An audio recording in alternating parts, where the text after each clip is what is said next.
মাগি বেশি কথা কইতাছে, দেখতাছস না আবির? সব বাদলি মুখটা কি আমি বাঁধার জন্য রাখছিস? অতি পরিচিত কণ্ঠস্বরে এত বিশ্রী ভাষা শুনে সুমির কলিজা শুকিয়ে গেল। মুখটা ফেটে যাচ্ছে ভয়ে তো বটেই, তবে তার চেয়ে বেশি কষ্টে। এই জানোয়ার লোকগুলো এতদিন ভালো মানুষের মুখোশ পড়েছিল। কি করে পারে এরা নিজের মেয়ের বয়সী একটা মেয়ের সর্বনাশ করতে? ভয়ে আতঙ্কে ঘূর্ণিঝড়ের ন্যায় দুমড়ে মুচড়ে তছনছ করে দিচ্ছে সব। চেনা প্রেমিক পুরুষের অপ্রত্যাশিত রূপ কণ্ঠরোধ করে দিয়েছে। চিৎকার দিয়ে নিজের সম্ভ্রম বাঁচানোর শেষ চেষ্টাটুকু করতে চেয়েও বিফলে গেল। তার আগেই আবির মুখে কাপড় বেঁধে দিল। কুকুরের ন্যায় টেনে হিস্ট্রে খুলে ফেলল তার লজ্জা নিবারণ বস্ত্র। গোঙানির আওয়াজ ছাড়া নিঃশব্দে রুমে আর কোনো শব্দ পাওয়া গেল না। উম্মাদের মতো আমির সুমির শরীরটাকে জখম করতে ব্যস্ত, যেন এতদিনের রাগ জেদ সব উপড়ে ফেলছে এই মেয়েটার শরীরের ওপর। হাত পা বাঁধা অসহায় সুমি ভালোবাসার মানুষের এমন ভয়ঙ্কর নির্যাতন কিছুতেই সহ্য করতে পারছে না। ভালোবাসা বুঝি এতই ভয়ঙ্কর হয়? ভালোবাসার মানুষ বুঝি এত নির্দয় হব? সব নিঃশেষ হয়ে গিয়েছে। চোখ বাঁধা কালো কাপড়টায় ভেসে এলো চার বান্ধবীর মুখ। সূক্ষ্ম যন্ত্রণায় এবার বুঝি বুকের মধ্যখানটা ছিদ্র হয়ে গিয়েছে। মনে মনে আহাজারি করতে লাগলো। তোদের কেন বলে আসলাম না রে? একবার যদি বলে আসতাম তাহলে তো তোরা এই জানোয়ারগুলোর মুখগুলো চিনে রাখতে পারতি। ও আল্লাহ গো, কেন আমার ভালোবাসার মানুষটা কেমন ছলনাময়ী করলা? আমি তো ওর সাথে ঘর বাঁধার স্বপ্ন দেখছি। লাল বেনারসি পরে ওনার জন্য অপেক্ষা করার কথা ছিল আমার। ওনার স্পর্শগুলো হওয়ার কথা ছিল আদুরে মাখা ভালোবাসার। তোমার কাছে বিচার রইল, আল্লাহ গো, আমার স্বপ্নগুলো ধ্বংস করে দেয়া মানুষটাকেও তুমি ধ্বংস করে দিও। ক্ষুধার্ত বাঘের মতো নিজের মনের সমস্ত তৃপ্তি মিটিয়ে আবির সরে গেল সুমির ছোটখাটো আশার হয়ে থাকা শরীরটার উপর থেকে। তারপর সুমি আওয়াজ পেলে আরও একজন প্রবেশ করেছে। এলোমেলো বিধ্বস্ত মস্তিষ্ক হিসেব মেলানোর আগেই লোকটা ঝাঁপিয়ে পড়ল আবার। লোকটার খোঁচা খোঁচা দাড়ি আর শক্ত ভাবের স্পর্শ পেয়ে সুমি নিঃশ্বাস বন্ধ হয়ে গেল। এ যে ভালো আঙ্কেল, তার আর বুঝতে অসুবিধা হলো না। এত ভারী একজন মানুষের দ্বিতীয়বার আর সহ্য করতে পারল না। সুমি কাপড়ে বাঁধা দুঠোঁট কামড়ে কামড়ে রক্ত ঝরে পড়ছে তার। তারপর আরেকবার তৃতীয় দফা নির্যাতন শুরু করলো আবিরের বন্ধু। গত 1 ঘন্টা ধরে তাণ্ডব হওয়া শরীরটা নিস্তেজ হয়ে গিয়েছে। মুহূর্তেই দূর থেকে স্কুলের ঘন্টার আওয়াজ ভেসে এলো। খবর দিল টিফিনের সময় শেষ। সেই সাথে বুঝি বার্তা এলো এই পৃথিবীতে সুমির সময় শেষ। সুমি এলোমেলো অসাড় হয়ে যাওয়া পা দুটো টেনে নিয়ে সিঁড়ি ধরে উঠে গেল স্কুলের ছাদে। দূর থেকে দেখলো তার 4 বান্ধবী খিলখিল করে হাসতে হাসতে স্কুলের দিকে আসছে। শেষবারের মতো দেখে নিল প্রাণপ্রিয় বন্ধুগুলোকে। চোখ বন্ধ করে নিল। সহসায় গড়িয়ে পড়ল নোনা পানি। ভেসে উঠল মা বাবার মুখের আদল। কলিজাটা ছেদ করে উঠল। ঠোঁট ভেঙে কান্না করে বিড়বিড় করে বলল, ক্ষমা করে দিও আমায়। আমি তোমাদের স্বপ্ন পূরণ করতে পারলাম না। আমার বেঁচে থাকাটা তোমাদের জীবনে অভিশাপ হয়ে ঝরবে। আমি সেটা সহ্য করতে পারবো না। 4 বান্ধবীর হাতে কচুরি পাতা হেলে দুলে গল্প করতে করতে এগিয়ে আসছে। সুমির জন্য নিয়েছে কয়েকটা। ছুটির সময় যাওয়ার পথে খেলবে। হঠাৎ মিষ্টির চোখ গেল স্কুলের ছাদে সুমির দিকেই। প্রফুল্ল চিত্তে কণ্ঠ উঁচু করে ডাক দিল। বাকি শব্দটুকু মুখে আটকেই গেল। ততক্ষণে সুমির দেহখানা বিকট শব্দ করে পড়ে গেল 4 বান্ধবীর পায়ের কাছে। গুদগুদ শব্দ করে মুখ থেকে রক্ত বমি হলো। প্রিয় বান্ধবীর রক্তে আলতো রাঙা হলো তাদের পা। 4 বান্ধবী হতবাক, নিশ্চুপ, নির্বাক, নিশ্চল, নিষ্পলক চোখে শুধু চেয়েই রইল। এই মুহূর্তে তাদের ঠিক কি করা উচিত যেন সব এলোমেলো হয়ে গেল। উবে গেল সমস্ত ভাবনা। পাথরের মতো নোনা জমে গেল আরেক একজন। অতঃপর গগন বিধারী চিৎকারে কাঁপিয়ে তুলল আকাশ বাতাস। 4 বান্ধবী আর্তনাতে ভিড় জমে গেল স্কুল ক্যাম্পাসে। কিশোরী মনের নিষিদ্ধ অনুভূতিগুলো আজ রক্ত সিক্ত করে দিয়ে সুমি পাড়ি জমালো পরাপারে বর্তমান। অতীতের নির্মম স্মৃতি মনে করে মিষ্টি চিৎকার কেঁদে কেঁদে উঠল। দেওয়ালের সাথে একের পর এক বাড়ি দিতে দিতে কপাল থেকে শুরু হলো রক্তক্ষরণ। তার বান্ধবীদের খুনির সাথেই আজ তার বিয়ে হলো। এর চেয়ে আক্ষেপের বিষয় আর কিছু যে হতে পারে না। তবে কি আলবি ওয়াহিদ আমাকে হারিয়ে দিল? কপাল ফেটে রক্ত লেপটে গিয়েছে মুখাবয়বে। রাগে নাকের ডগা লাল হয়ে গেছে। থুতনিতে স্থান পাওয়া টোলটাতে রক্ত গিয়ে জমাট বেঁধেছে। নিজের সাথে ভয়ঙ্কর তাণ্ডব করে রক্তরাঙা লাল ঠোঁট জুড়ে বাঁকা হাসিতে অগ্নি ছড়ালো। অতিরিক্ত রক্তক্ষরণে সহসায় চোখ দুটো ধীরে ধীরে বন্ধ হয়ে এলো। বাড়ির কাজের লোক রহমান হাঁক ছেড়ে রাবেয়া বুবুকে ডাকতে ডাকতে বাড়ির ভেতরে এলো। রহমানের ডাক শুনে হাওয়া বেগম আর রাবেয়া বুবু রান্নাঘর থেকে ব্যস্ত পায়ে বের হলেন। রহমান উৎকণ্ঠা নিয়ে বলল, বুবু, তোমার পোড়া বিয়ে করাই বউ নিয়ে আইছে। রহমানের কথা শেষ না হতেই তানজিল গটগট পায়ে ঘরে ঢুকলো। এক নজরে মায়ের দিকে তাকিয়ে সোজা উপরে চলে গেল। নিজের মুখে মারের দাগগুলো কালশেটে হয়ে আছে। তানজিলের পেছন পেছন ঘরে প্রবেশ করলো সুমা। রাবেয়া বেগম সুমার দিকে তাকিয়ে জিজ্ঞেস করলো, তানজিম, তোমাকে বিয়ে করেছে? রাবেয়ার কণ্ঠে ঘৃণার ছাপ বুঝে গেল। উত্তরের সোমা কিছুই বলল না। হাওয়া বেগম এগিয়ে গিয়ে সোমার হাত ধরে ভারী মিষ্টি কণ্ঠে শুধালো। নাম কি মা তোমার? সোমা লঘু কণ্ঠে বলল, সুমা। রাবেয়া বেগম এগিয়ে এসে তাচ্ছিল্যের স্বরে বললেন, দেখছো ভাবি কি কালো এই মেয়ে, আমার তানজিম কি দেখে এই মেয়েকে বিয়ে করে আনলো? সোমা একটু তেতে গেল। গায়ের রং নিয়ে কথা বলা তার পছন্দ হলো না। চোখ মুখ কঠিন করে দু কদম এগিয়ে এসে রাবেয়া বেগমের মুখের সামনে গিয়ে দাঁড়ায়। তারপর ক্রোধিত কণ্ঠে বলে ওঠে, যেই ছেলে জন্ম দিয়েছেন সে কি সাদা কালা বাছাই করে তার তো কেবল শুতেই পারলেই হলো? সুমার কথা শুনে রাবেয়া বেক্কেল বনে গেল। এ কেমন মুখে স্ত্রী, কথাবার্তায় লাগাম নেই, বড় আক্ষেপের কণ্ঠেই বলল, দেখছো ভাবি ছেলে আমার কি নিয়ে আনলো? না আছে চেহারার স্ত্রী, না আছে কথার স্ত্রী। আহা বুবু, এইভাবে বলবেন না, মেয়েটা সবেমাত্র এলো। হ্যাঁ হ্যাঁ, তুমি তো মনে মনে খুব আনন্দ পাচ্ছ।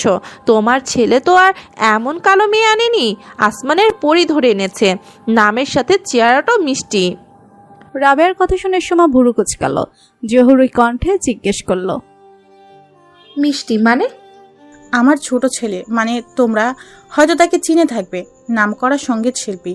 ও আজ বিয়ে করেছে। আলফি ওয়াহিদ তবে মিষ্টিকে বিয়ে করেই ছাড়লো? মনে মনে ভাবলো সোমা, মুখে বলল, আচ্ছা মিষ্টি এখন কোথায় আছে, আমাকে একটু দেখিয়ে দিন। ওই তো দোতলার বাঁ পাশের ঘরটাই আছে, তবে আলভির অনুমতি ছাড়া যাওয়া যাবে না মেয়ে। সোমা কারো কথা তোয়াক্কা করলো না। দ্রুত পায়ে মিষ্টির ঘরের সামনে চলে গেল। দরজা বাহির থেকে লক করা, তার মানে মিষ্টিকে আটকে রাখা হয়েছে। সোমা দরজা খুলে ভেতরে প্রবেশ করলো। রুমের মধ্যে ঘুটঘুটে অন্ধকার বিরাজ করেছে। অন্ধকার হাতড়ে অনেক কষ্টে সুইচ টিপে লাইট অন করলো। সঙ্গে সঙ্গে পুরো রুম আলোকিত হয়ে গেল। দৃশ্যমান হলো মিষ্টির রক্তাক্ত অসাড় হয়ে পড়ে থাকা দেহ। মিষ্টির এমন অবস্থা দেখে সোমার কলিজা মোচড় দিয়ে উঠল। কণ্ঠনালী ফাটিয়ে চিৎকার করে মিষ্টি বলে ডেকে উঠল। ধপ করে বসে পড়ল মিষ্টির পাশে। সোমার চিৎকার শুনে আলভি ততক্ষণে চলে এসেছে। রক্তরাঙা নববধূকে দেখে নিঃশ্বাস বন্ধ হয়ে এসেছে। নয়ন ভর্তি আতঙ্ক নিয়ে মিষ্টিকে কোলে তুলে ছুটতে লাগলো সে। দিক বেদিক শূন্য ঠেকছে। অজানা অশুভ আশঙ্কা যেন কুণ্ডলি পাকিয়ে ধেয়ে আসছে আলভির মনে। জোর করে বিয়ে করেছে বলে এই মেয়ে এমন ছেলে মানুষই করবে? কেন করবে? ও কি জানে না আলভি তাকে কতখানি ভালোবাসে? উপরের খারাপ আলভিটাকেই দেখলি, আর ভেতরের সুপ্ত ভালোবাসাটা দেখলি না পাগলি? আবার সমস্ত ভালোবাসাটাই যে তোর জন্য হৃদয়ের কোটরে জমা করে রেখেছি। ডক্টর মিষ্টির মাথায় ব্যান্ডেজ করে দিয়েছে। মিষ্টির তখন জ্ঞান ফিরেছে। ডাগর ডাগর চোখ মেলে সামনে কর্মরত ডাক্তারকে দেখছে। বুকের মধ্যকার রাগটা ফুলে ফেপে উঠে বাহিরে বেরোতে চাইছে। খুব আলগোছেই নিজের রাগ সংবরণের প্রয়াস চালাচ্ছে মিষ্টি। এর মাঝেই গা জ্বালানো হাসি দিয়ে সামনে এসে দাঁড়ালো ডক্টর নূর আলম। চিন্তার কোনো কারণ নেই মামুনি, আমি তোমার খুব ভালোভাবে ট্রিটমেন্ট করেছি। অন্যায় ঢাকা বুকের ভাঁজে তার নোংরা চোখের বিচরণে মিষ্টির চোয়াল শক্ত হয়ে এলো। কোথায় কোথায় হাত দিয়েছে? মিষ্টি আর বিলম্ব করলো না। আচমকই অযাচিত প্রশ্ন ছুড়ে দিল নূর আলমের দিকে। মিষ্টির এমন প্রশ্নে নূর আলম নাক আর ঠোঁট কিছুটা উছিয়ে নিল। শানিত চোখের চাহনি আর একটু গাঢ় করে বলল, বিয়ে হতে না হতেই দেখি সব বুঝে নিয়েছো। খুব আপডেট মেয়ে তুমি, ইন্টারেস্টিং। মিষ্টির ঠোঁট কামড়ে বাঁকা হাসলো। আচ্ছা এটা বলুন তো, আপনার খেতে ভালো লাগে নাকি খাদ্য হতে ভালো লাগে? তোমার মতো তোথে আলতা রোমনের খাদ্য হতে পারাটাও যে ভাগ্যের ব্যাপার। থুতনিতে হাত বোলাতে বোলাতে নূর আলম উত্তর দিল। বিনিময়ে মিষ্টি খুব সুন্দর করে মুচকি হাসলো। তবে তাই হোক, অপেক্ষা করুন পরের সিরিয়াল আপনার। সারাদিন শরীরের ওপর কম অত্যাচার যায়নি। ব্যথায় শরীরটা ম্যাচ ম্যাচ করছে, কিন্তু সে ব্যথা সুমাকে কাবু করে না, বরং মনের ব্যথাটাই ক্রমে ক্রমে তীব্র হচ্ছে। খাটের উপর পা ছড়িয়ে অসহায় ভঙ্গিতে বসে আছে সুমা। সত্যিই খুব অসহায় লাগছে। নিজেকে শেষমেশ একটা নারীবাদ ছেলের সাথে জীবন বাঁধা পড়ল, এই কথাটা কি করে মানবে সে? ভাবনার মাঝেই তানজিল ওয়াশরুম থেকে বের হয়েছে। সুমার চোখের পানি দেখে বিরক্ত হলো খুব। কাকতাড়ুয়ার বাচ্চা, কাঁদতে হলে বিছানা থেকে নেমে কাঁদ, একদম আমার বিছানায় প্যাচ প্যাচ করবি না। বিয়ে করছিস মনে নাই? এই বিছানার উপর এখন আমার অধিকার আছে। তানজিল তেড়ে গিয়ে সুমার গাল চেপে ধরল। এই একদম অধিকার কাটাতে আসবি না, সোজা লাশ বানিয়ে দিব। সুমা তার হাতের ধারালো নখ দিয়ে তানজিলের গালে খামচি বসিয়ে দিল। তানজিল সাথে সাথে সুমার গাল ছেড়ে নিচের গাল চেপে ধরল। সুমা শানিত কণ্ঠে ধমকিয়ে দিল, লুচ্চার বাচ্চা, একদম আমার গায়ে হাত দিতে আসবি না। এমন জায়গায় দাগ বসে দিব লজ্জায় মুখ দেখাতেই পারবি না। তানজিল আবার তেড়ে আসলো, হাত বাড়িয়ে সুমার চুলের মুঠি ধরতে গেল। তার আগে সুমা তার আরেক গালে খামচি বসিয়ে দিল। ফর্সা গালে ধারালো নখের আঁচল লাল হয়ে দাগ পড়ে দিয়েছে। তানজিল রাগে গজগজ করতে করতে বলল, এই বিড়ালের 3 নাম্বার বাচ্চা, তোর মা কি তোরে খামচা খামচি ট্রেনিং দিয়ে বড় করেছে? ভাগ্যিস তোর মতো লুচ্চা হওয়ার ট্রেনিং দেয়নি। মুখ সামলে কথা বল, পেতনি কোথাকার। ওরে বাবা, লুচ্চারা লুচ্চা বললেও দোষ, হাস্যকর বিষয়। মেয়ের মতো চুপচাপ ঘরের কোণে পড়ে থাক। যেই গায়ের রং, তোকে দিয়ে 1 পয়সাও ইনকাম হবে না, নর্দমার ময়লা কোথাকার। তানজিলের কথার বানে সুমা কোনো কথা ছুড়ল না, দৌড়ে চলে গেল ওয়াশরুমের দিকে।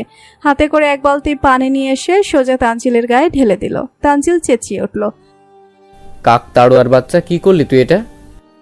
তুই বললি না আমি নর্দমার ময়লা, তোর গায়ে হাত দিয়ে তো তোর শরীরটাও ময়লা করে দিয়েছি, তাই ধুয়ে দিলাম, একদম ক্লিয়ার ক্লিন।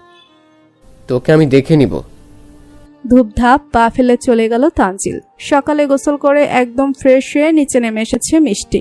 মাথায় এখনো ব্যান্ডেজ, পরনে তার বেগুনি রঙের শাড়ি। চোখে মুখে সম্পূর্ণ স্বাভাবিক, যেন কালকের ঘটে যাওয়া ঘটনা সব ভুলে বসে আছে। খাবারের টেবিলে আবির আর ওবায়দুল ওয়াহিদ বসে আছে। তাদের পাশে হাওয়া বেগম দাঁড়িয়ে আছে। মিষ্টি গুটি কয়েক কদম ফেলে এগিয়ে গেল। তার উপস্থিতিতে দুজনেই চোখ তুলে তাকালো, তবে সঙ্গে সঙ্গে নামালো না। মিষ্টি তাদের চোখে চোখ মিলিয়ে মুচকি হেসে কিছু বলতেই যাবে, পেছন থেকে গাঢ় কণ্ঠে আলবি বলে উঠল, আমার বউয়ের দিকে এভাবে তাকাবেন না আব্বু, নজর লেগে যাবে। ওবায়দুল ওয়াহিদের মুখটা থমথমে হয়ে গেল। আলভি একটি চেয়ার টেনে বসে পড়ল। নিজের পাশের আরেকটি চেয়ার টেনে মিষ্টিকে বসার জন্য ইশারা করলো।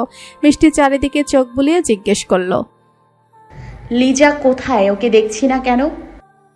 কাল বাসর করিনি, তুই আরো জানতে চাইবি আজকে করব কিনা, তা না করে তুই লিজার কথা জিজ্ঞেস করছিস। বউ, তুই বড্ড আনরোম্যান্টিক, আজ থেকে প্রতি রাতে তোকে রোমান্টিক ক্লাস করাবো। মিষ্টি রেগে অগ্নি চোখে তাকিয়ে আছে আলভির দিকে। সেদিকে তাকিয়ে আলভি চোখের চশমাটা খুলে গা ঝাড়া ভাব নিয়ে পড়তে পড়তে বলল, আমার অনেক দিনের ইচ্ছে ক্রিকেট টিম বানাবো। এভাবে চেয়ে থাকলে সেই স্বপ্ন সত্যি করতে যুগ চলে যাবে। আমার আবার অত ধৈর্য নেই, অ্যাট এনি কস্ট বাসরটা সেরে ফেলতে হবে। আলভির কথা শুনে ওবায়দুল ওয়াহিদের খাবার গলায় আটকে গিয়ে কাশি শুরু হলো। এই ছেলে যে নির্লজ্জের দিক থেকে তার বাপেরও বাপ বুঝতে বাকি রইল না। তিনি একবার ঘাড় উঠিয়ে স্ত্রীর দিকে তাকালো। স্বামীর চোখের দিকে তাকিয়ে আজ প্রথমবারের মতো হাওয়া বেগমের হাসি পেল, খুব হাসি পেল। মিষ্টি কর্কশ গলায় কিছু বলার জন্য উদ্যত হওয়ার আগেই পেছন থেকে সুমা মিষ্টিকে ডেকে বসলো। সুমাকে দেখে মিষ্টি খুব অবাক হলো। মিষ্টির মুখের দিকে তাকিয়ে শুকনো হাসলো সুমা। পরে সব বুঝিয়ে বলবো, খেতে বস। তানজিল নিচে নেমে দেখলো আরেকটি চেয়ারই খালি আছে, আর সেটা সুমার পাশের চেয়ারটি। তানজিল বিরক্ত কণ্ঠে বলল, এই কাকতাড়ুয়ার পাশে আমি বসবো না। না বসলে ফৈন্নির মতো ফ্লোরে বসে খা। রাবেয়া বেগম রেগে গেলেন, এই মেয়ে, স্বামীর সাথে কিভাবে কথা বলতে হয় শেখুনি? তুই তুকারি করছো কেন? কোন সাহসে? কিভাবে শিখবো? শিখিয়ে দেওয়ার জন্য আমার তো আর মা নেই। সুমার কথা শুনে রাবেয়া বেগমের খুব মায়া হলো, কিন্তু আবার কি যেন চিন্তা করে সুমা বলে উঠল, ওয়েট, আপনার ছেলের তো মা আছে, তাহলেও কেন এত লুচ্চা হইল? চোখের মাঝে চিন্তিত ভঙ্গি ফুটিয়ে তুলল সুমা। একদম কথায় কথায় লুচ্চা বলবি না। সুমার পাশে চেয়ারটি শব্দ করে টেনে বসে পড়ল তানজিল। রাবেয়া বেগম অসহায় চোখে ছেলের মুখপানে তাকালেন। এই কেমন দস্যি মেয়ে ধরে আনলো ছেলেটা। হঠাৎ রাবেয়া বেগমের আঁতকে উঠলেন, এ কি বাবা, তোর গালে এগুলো কিসের দাগ? মায়ের কথা শুনে তানজিল তড়িৎ গতিতে গালে হাত দিল, আর চোখে তানজিলের দিকে তাকিয়ে সুমা বাঁকা হেসে বলল, কি বলুন তো শাশুড়ি আম্মা, আপনার ছেলে মেয়েদের গায়ে দাগ বসাতে বড় মজা পাই, তাই আমিও দাগ বসিয়ে দিয়েছি। আমার সাথে ডলাডলি করতে আসছিল তো। ওবায়দুল ওয়াহিদ দ্বিতীয়বারের মতো বিষম খেল। আজ যেন তার বিষম খাওয়ার দিবস চলছে। এদিকে রাবেয়া বেগম কপাল চাপড়াচ্ছে। এই মেয়ে যে নির্লজ্জের হেডমাস্টার, সে হাড়ে হাড়ে টের পাচ্ছে। গুরুজনদের সামনে এসব বলতে লজ্জা করছে না মেয়ে? লাজ লজ্জার মাথা খেয়েছো নাকি? লজ্জা করলে আপনাকে দাদু বানাবো। কি বলুন তো শাশুড়ি আম্মা? অন্ধকার বারান্দায় গুটিসুটি মেরে দাঁড়িয়ে আছে মিষ্টি। প্রতিশোধের নেশা প্রতি মুহূর্তে বিগড়ে দিচ্ছে তার মস্তিষ্ক। ভালো থাকা কারে দিয়েছে দায়। কি করেই বা ভালো থাকবে সে? যেই মানুষগুলো জীবনের সব ভালো থাকা কেড়ে নিয়েছে তাদের শাস্তি না দিয়ে যে ভালো থাকা দায়। আলভি দরজা ঠেলে রুমে ঢুকলো সন্তর্পণে। লাইট জ্বালাতে গিয়েও জ্বালানো না। বারান্দায় এক চণ্ডীমাকে দেখে থমকে গেল হৃদয়। চাঁদের জ্যোৎস্না ঠিকরে পড়ছে মিষ্টির মুখে। এ যেন সাধারণ কোনো রমণী নয়, সত্যি সত্যি কোনো এক চন্দ্রকুমারী দাঁড়িয়ে জ্যোৎস্না বিলাস করতে ব্যস্ত। মিষ্টির এই রূপ আলভির হৃদযন্ত্র করে দিল অচল। মনের মধ্যে টের পেল প্রেমের গভীর আলিঙ্গন। সমস্ত প্রেমের জাগ্রত অনুভূতি নিজের কণ্ঠে ঢেলে গাইতে শুরু করলো। বন্ধু তুমি ভালো, তুমি তো চাঁদের আলো, আমি মনে হয় বামন হয়ে চাঁদে হাত পাড়াই। বন্ধু তুমি ভালো, তুমি তো চাঁদের আলো, আমি মনে হয় বামন হয়ে চাঁদে হাত পাড়াই। ঝলসে যাব জানি, মানছে না মন খানি, পাবো না জেনেও মিছে মিছি কেন তোমাকেই ছুতে চাই। আমি কেন বারবার প্রেমে পড়ে যাই, এই জনমে পাই বা না পাই পর জনমে চাই। আমি কেন বারবার প্রেমে পড়ে যাই, এই জনমে পাই বা না পাই পর জনমে চাই। আলভির সুরের জাদুতে মিষ্টি খেই হারালো। প্রতিক্রিয়াবিহীন নিভু চোখে চেয়ে রইল আলভির দিকে। আলভি চোরা হাসলো। ধীরে ধীরে মিষ্টির অনেকটা কাছে চলে গেল। মিষ্টি পিছিয়ে গেল কয়েক পা। আলভি আবারও এগিয়ে গেল, কিন্তু মিষ্টি আর পেছোতে পারল না। দেয়ালে পিঠ ঠেকিয়ে ঠায় দাঁড়িয়ে রইল। আলভিকে সে এক বিন্দু পরিমাণ সহ্য করতে পারে না। ওর গায়ের গন্ধটাও যেন কেমন বিদঘুটে লাগে, যেন গন্ধটাও মনে করিয়ে দেয় ও একটা খুনি। ওর গায়ে তোর বান্ধবীর রক্ত লেগে আছে। ঘৃণায় মিষ্টি চোখ বন্ধ করে ফেললো। ধাক্কা দিয়ে সরিয়ে দিতে চাইলো আলভিকে, কিন্তু 5 ফিট 6 ইঞ্চি লম্বা চড়া শক্তপোক্ত ভারী শরীরটা একচুল পরিমাণ নড়াতে পারল না। শেষমেশ নিজেই সরে যেতে চাইলো, কিন্তু আলভি তার হাতটা আত্মসাৎ করে নিল। দুষ্টু কণ্ঠে বলল, প্রেশার হাই হয়ে গেলে যেমন তেঁতুল পানি খাওয়াটা জরুরি হয়ে যায়, ঠিক তেমনি হাই লেভেলের প্রেম পেলেও বউয়ের চুমু খাওয়াটা অত্যাবশ্যকীয় জরুরি হয়ে যায়। আমি চুমু খেতে আসিনি আলভি ওয়াহিদ, আপনার মৃত্যুদূত হয়ে এসেছি। রক্তলাল চোখে তাকিয়ে তেজি গলায় বলে উঠল মিষ্টি, অথচ আলভি কোনো প্রকার ভ্রুক্ষেপ করল না। উল্টো মিষ্টির কপালে সন্ধি জমানো এলোমেলো কেশগুচ্ছ এক হাতে কানের কাছে গুজে দিতে দিতে বলল, কাউন্ট ডাউন শুরু কর মিষ্টি, আবার প্রেমের মরণ বানে খুব শীঘ্রই তুই কাবু হতে যাচ্ছিস। রাত 2টো বেজে এসেছে। তানজিল এখনো বাড়ি ফেরেনি। তা নিয়ে অবশ্য সুমার মাথা ব্যথা নেই। সে খুব আরামে নাক ডেকে ঘুমোচ্ছে। রাত 3টা বেজে 18 মিনিট। পুরো বাড়ি তখন নিস্তব্ধ, অন্ধকারাচ্ছন্ন। কারো মৃদু গোঙানির শব্দ পেয়ে সুমার ঘুম ছুটে যায়। এদিক সেদিক তাকিয়ে ঠাউর করতে পারে তানজিল তখনও ফিরেনি। সুমা কৌতূহল মেটাতে শব্দটাকে অনুসরণ করতে করতে দরজা খুলে বাহিরে বেরিয়ে আসে। পুরো বাড়ি অন্ধকার হওয়ায় তেমন সুবিধা করতে পারছে না। হাতের মোবাইল ফোনটা শক্ত করে ধরে ফ্ল্যাশ অন করলো। চুপি চুপি আরো কিছুটা এগিয়ে এসে একটি ঘরের কাছে দাঁড়ানো মাত্রই লজ্জায় আড়ষ্ট হয়ে পড়ল। সে যেই ঘরটির সামনে দাঁড়িয়ে আছে শুনেছে সেটা নাকি এই বাড়ির বড় ছেলের ঘর, আর এতক্ষণ হয়তো বড় ভাই ভাবির ঘনিষ্ঠ মুহূর্তের শব্দ পাচ্ছিল সে। ভাবতেই লজ্জায় কুণ্ঠিত হলো হৃদয়। আর এক মুহূর্ত দাঁড়ালো না, দৌড়ে নিজের ঘরে চলে গেল।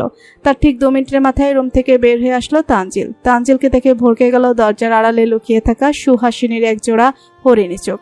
সেই সুদর্শনী মানবীর নয়ন ভর্তি কেবল শ্রাবণের ধারা টুপটাপ বৃষ্টি হয়ে ঝরছে। ঠোঁট দুখানা নাড়িয়ে খুব লঘু আওয়াজে বলল, পাপের পঙ্কে পদ্ম, ফুলে ফুলে হেতা পাপ, সুন্দরেই ধরা ভরা, শুধু বঞ্চনা অভিশাপ। মিষ্টি রুমে এসে চুপচাপ বিছানায় গা এলিয়ে দিল। সোফায় কাত হয়ে শুয়ে থাকা আলভি চোখ বন্ধ করে জিজ্ঞেস করলো, এত রাতে কোথায় গিয়েছিস? মিষ্টি ভরকালো না, সোজা সাপটা উত্তর দিল, পাপের রানী পাপের রাজ্য ভ্রমণ করতে বেরিয়েছিল। আলভি মুস্কি হাসলো। অযথা নিজেকে পাপী বলছিস কেন? ভালো সেজে পাপ ধ্বংস করা যায় না, পাপী হতে হয়, তবেই তো হবে সমানে সমানে টক্কর। আলভি আর প্রত্যুত্তর করলো না। বাম হাতটা কপালে রেখে নিশ্চুপ হয়ে শুয়ে রইল। আজ 2 দিন হতে চলেছে ভার্সিটি যাওয়া হয় না। সোমা মিষ্টির সাথে এ ব্যাপারে কথা বলার জন্য এক প্রকার তাড়াহুড়ো করেই বের হচ্ছিল ঘর থেকে। তানজিল কার্ডেটে আর ফেরেনি, মাত্র ফিরল ঘরে। দুজনের মুখোমুখি হতেই হালকা করে একটা ধাক্কা খেলো। তানজিল চোখে মুখে বিরক্তি লেপ্টে দাঁড়িয়ে থাকলেও বিপরীত পাশে সোমা মেঝেতে পড়ে গেল। লুচ্চা কোথাকার, মেয়ে মানুষের শরীরের সাথে ঘষা না দিলে তোর পেটের ভাত হজম হয় না। তানজিলকে কিছু বলার সুযোগ না দিয়ে আবার বলে উঠল, ও সরি, তুই তো ভাত গিলিস না, মদ গিলিস। কাকতাড়ুয়ার বাচ্চা, নিজের দিকে তাকিয়ে দেখ, এই তানজিলের ঘষা পাওয়ার জন্য যোগ্যতা লাগে। সুমা মেঝে থেকে উঠে গিয়ে অবান্তর একটা কাজ করে বসলো, হুট করেই জড়িয়ে ধরলো তানজিলকে। তানজিল রেগে গিয়ে কিছু বলতে গিয়েও বলল না। কেন জানি আজ প্রথমবারের মতো বুকের মাঝে ধরাস ধরাস আওয়াজ হচ্ছে। কেন জানি এক আলাদা অনুভূতি মনটাকে মুহূর্তেই শান্ত করে দিয়েছে। নে, বেশি করে ঘষা দিয়ে দিলাম, এবার লেভেল সমান সমান বলে সুমা খিলখিল হাসতে শুরু করলো। সুমার কথায় তানজিলের ধ্যান ভাঙলো। খুব জোরে সোরেই পুরুষালীর শক্ত হাতে থাপ্পড় বসিয়ে দিল সুমার গালে। আর কোনোদিন আমার কাছাকাছি আসার চেষ্টা করবি না, কাকতাড়োয়ার বাচ্চা। গালে হাত রেখে সুমা টলমলে রক্ত চোখে তাকালো তানজিলের দিকে। 5 ফিট 1 ইঞ্চির মেয়েটি তেড়ে গিয়ে পা দুটো সম্পূর্ণ উঁচু করে 5 ফিট 6 ইঞ্চি তানজিলের ঘাড় বরাবর বসিয়ে দিল তার দাগ কপাটি। তানজিল আহ শব্দ করে সুমাকে ধাক্কা দিয়ে সরিয়ে দিল। কুকুরের বংশধর কামড়ানোর আর কোনো জায়গা পাস না? সুমা দাঁতে দাঁত পিষে বলল, ভাবতে এমন করছিস যেন আমি কামড়ে দিলে তোর পেটে বাচ্চা চলে আসবে। ঝিম ধরা বিকেলের এলোমেলো শীতল বাতাস, দূর থেকে ভেসে আসা শালিকের ডাক, এমনকি বালুচর নদী তীরে দোল খাওয়া কাশফুলের হাসিতেও প্রকৃতি কেমন উদাস হয়ে আছে। প্রকৃতির সমস্ত উদাসীনতাই যেন ভর করেছে মিষ্টির মনে। চুপচাপ বসে আছে জানালার এক কোণে, হাতে উইলিয়াম এল ওয়াটকিনসনের বই। চোখ দুটো বইয়ের উপর নিবদ্ধ থাকলেও মন তার স্থির নয়, তবুও মনোযোগ দেওয়ার বৃথা চেষ্টা চালাচ্ছে। হঠাৎ গাড়ির শব্দে মনোযোগটা পুরোপুরি ছুটে গেল। বিরক্তিতে কপাল কুঁচকে নিচের দিকে তাকালো। মাঝারি সাইজের একটা কালো মাইক্রো গাড়ি থেকে 4 জন লোক হুড়মুড় করে বেরিয়েছে। তাদের মধ্যে 3 জনকে দেশীয় ঠেকলে একজনকে চোখের দেখাতেও বোঝা যাচ্ছে সে অন্য দেশের মানুষ। গাড়ি থেকে নামতেই আবির ওয়াহিদ এসে তাদেরকে খুব সুন্দর করে ওয়েলকাম জানায়। 4 জনের মধ্যে একজন আবিরের কানের কাছে ফিসফিসিয়ে বলে, স্যার, ফরেন মাল, কোটি কোটি টাকার কালো ব্যবসা চালায় দুবাই পুলিশের নাকের টকা দিয়ে। মনোরঞ্জনের জন্য খাঁটি বাঙালি মেয়ের খোঁজ করছে, তাই আপনার কাছে নিয়ে এলাম। বিনিময়ে যা চাইবেন তাই দিতে প্রস্তুত। লোকটার কথায় আবিরের চোখে মুখে খুশির ঝলকানি দেখা মিলল। গেস্ট রুমে সবকিছুর ব্যবস্থা আছে, নতুন মেয়ে এনেছি, কিছুদিন হয়েছে। যাও, তোমরা এনজয় করো, আর ওনাকে আমি ভিতরে নিয়ে যাচ্ছি। বিদেশি লোকটার দিকে ইশারা করে বলল আবির। আবিরের অনুমতি পেয়েই লোকগুলো বিশ্রী হাসি দিয়ে গেস্ট রুমে প্রবেশ করলো। আজ আবারও নেহার জীবনের কালরাত্রি হতে চলেছে। উপর থেকে সূক্ষ্ম দৃষ্টিতে মিষ্টির নিচের দৃশ্যপট শ্রবণ করার চেষ্টা করছে। আবির বিদেশি লোকটার দিকে এগিয়ে গেল, ডান হাতটা বাড়িয়ে দিয়ে। Hi, I am Abir. Hey, I am Watson, come from Dubai. Nice to meet you, please come in. Oh sure. আবিরের উদ্দেশ্য ওয়াটসনকে লিজার কাছে পাঠাবে। ওয়াটসনের জন্য লিজা ছাড়া এই মুহূর্তে ভালো কোনো অপশন নেই। ভাবতে ভাবতে মনে উকে দিল মিষ্টির ভুবন মোহিনী রূপের কথা। আরে হ্যাঁ, এই কথাটা আগে কেন মাথায় আসেনি? লিজার চেয়ে কয়েকগুণ ভালো অপশন মিষ্টি ছাড়া কেউ হতে পারে না। নিজেদের মধ্যে কথা বলতে বলতে ড্রয়িং রুমে প্রবেশ করলো ওবায়দুল ওয়াহিদ এবং তানজিল। সোফায় বসে থাকায় বিদেশি লোকটার দিকে তাকিয়ে তাদের দুজনের কথা বন্ধ হয়ে গেল। আবিরের দিকে প্রস্তুত ছুড়ে দিলেন ওবায়দুল ওয়াহিদ। কে উনি আবির? উনি ওয়াটসন। দুবাইয়ের বেশিরভাগ কালো ব্যবসা ওনার হাতের মুঠোয়। আমাদের কাছে সোনার পাখির জন্য এসেছে। একবার যদি ওনার মনোরঞ্জন করতে পারি, তবে ভাবতে পারছো কি হবে? ওবায়দুল ওয়াহিদ ছেলের কাজ চাপড়ে বললেন, সাব্বাস বেটা। বিনিময়ে আবির হাসলো। তানজিল এগিয়ে এসে বলে উঠল, তবে ভাই, সোনার পাখি কই পাবেন? আপনার হাতে যা আছে সবগুলোই তো। তুই গাধা, গাধাই থেকে যাবি। একটু বুদ্ধিশুদ্ধি বাড়া এবার, ঠিক আছে? কিন্তু ভাই, কোনো কিন্তু নেই। আলভি ওয়াহিদ এখন বাড়িতে নেই মানে তার সুন্দরী বউ বাড়িতে একা। অতএব মিষ্টি হবে আজকের শিকার।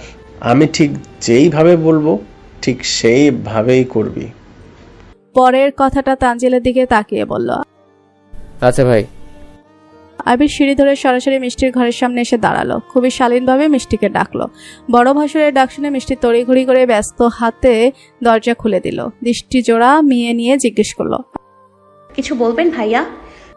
আবির আমতা আমতা করে বলতে চাইল, না মানে কিভাবে যে বলি তোমায়।